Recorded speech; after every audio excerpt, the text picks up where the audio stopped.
Tucked into the green hills just outside Jerusalem lies a peaceful village with cobbled paths, winding alleys, and stories that reach deep into the roots of Christian history. This is Ain Karem, widely believed to be the traditional birthplace of John the Baptist. Though small and quiet today, this village has been the setting for powerful beginnings, divine messages, and a life that would prepare the way for Jesus himself. Ain Karem, which means spring of the vineyard in Hebrew, feels almost hidden, nestled among olive groves and stone terraces. But 2,000 years ago, it was no ordinary village. According to Christian tradition, this is where Elizabeth, a relative of Mary, lived with her husband Zechariah.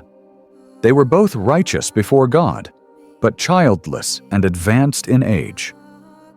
Then something extraordinary happened. The angel Gabriel appeared to Zechariah in the temple and announced that they would have a son, John, who would grow to prepare the people for the coming of the Lord. The same angel, Gabriel, would soon after appear to Mary in Nazareth to announce the birth of Jesus. And as the Gospel of Luke tells us, Mary went in haste to the hill country to visit Elizabeth. That journey brought her right here, to Ain Karem. When Mary arrived, something remarkable happened. The unborn John leaped in Elizabeth's womb. That moment became known as the Visitation, a moment of recognition, even before birth, between the one who would prepare and the one who would save. Today, the echoes of these moments live on in stone and silence.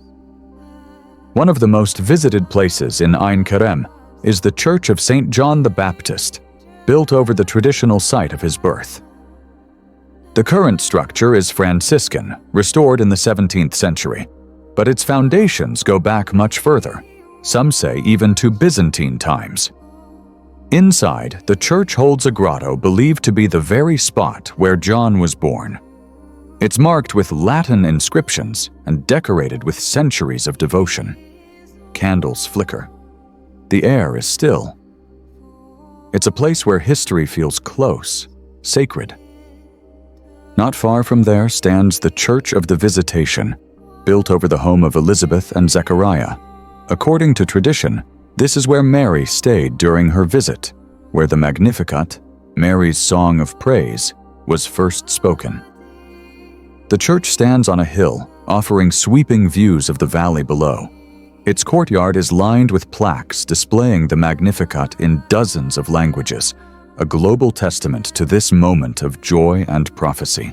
Inside, frescoes and mosaics depict the meeting of Mary and Elizabeth, the unborn child leaping, the divine spark already at work. But Ain Karem is more than just churches and relics. The entire village breathes with history. Springs still flow through it, the most famous being Mary's Spring, where tradition holds Mary stopped to drink when she arrived.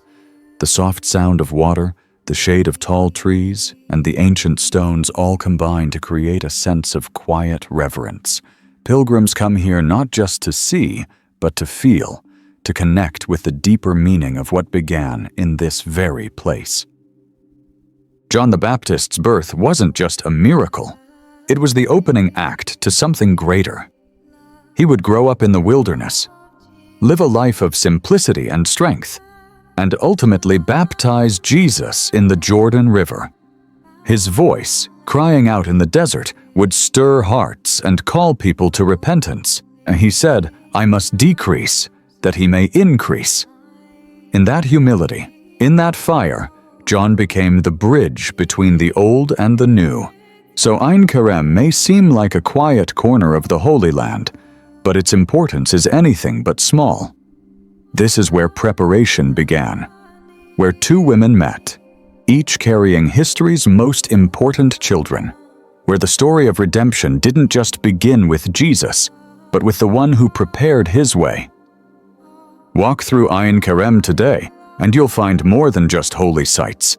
You'll find silence that speaks, paths that echo with ancient footsteps, and a landscape that holds secrets of divine encounters. The olive trees may have changed, The houses may have aged, but the presence, that sacred feeling, remains. If you want to keep exploring the world's most meaningful places, where faith, history, and beauty come together, don't forget to subscribe. There's so much more to uncover, and every story brings us closer to something eternal.